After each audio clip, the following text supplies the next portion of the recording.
Los tribunales de instancia cambian toda la organización y estructura judicial actual. Sinópticamente desaparecen os xulgados e faise unha remodelación total na que se agrupan todos eses xulgados en tribunais de instancia que se subdividirían en seccións e todo o que é a oficina judicial viría a ser servicios comuns, servicios macroservicios. Un sería o de tramitación, outro sería a execución, outro sería o servicio común xeneral.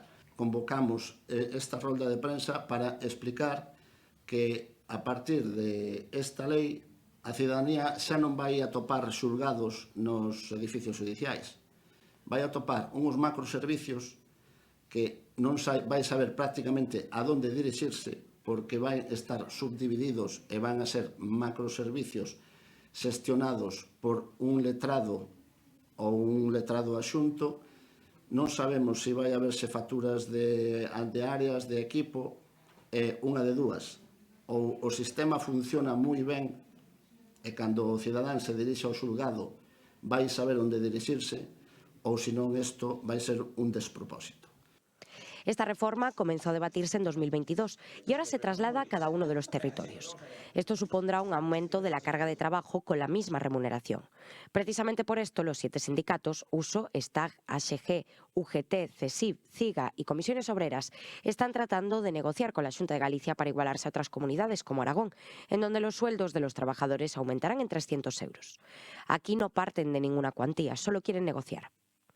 Unha sobrecarga que en casi todos os órganos judiciais está por riba do 140-150%.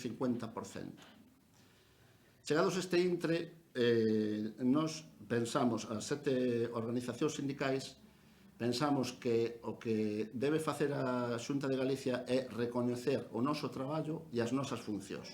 El próximo lunes acudirán a una reunión para comenzar la negociación. Lo que les preocupa, por otra parte, es el desconocimiento de la ciudadanía con respecto a esta modificación, así como el aumento de las esperas en los procesos judiciales.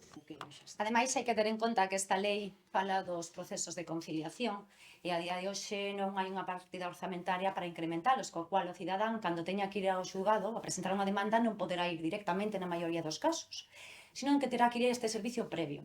Hai un servicio público que se supón que será gratuito e un de pago, co cual o que teña cartos ir ao servicio de pago irá todo moi rápido, contando que ademais parte da execución poden levar os procuradores que cobran tamén, e o cidadán normal ten que ir a estes servicios públicos. Se estes servicios públicos non se dotan con persoal suficiente, para poder presentar a demanda pode pasar un mes, 2 meses, un ano, hasta que a demanda entre no xulgado.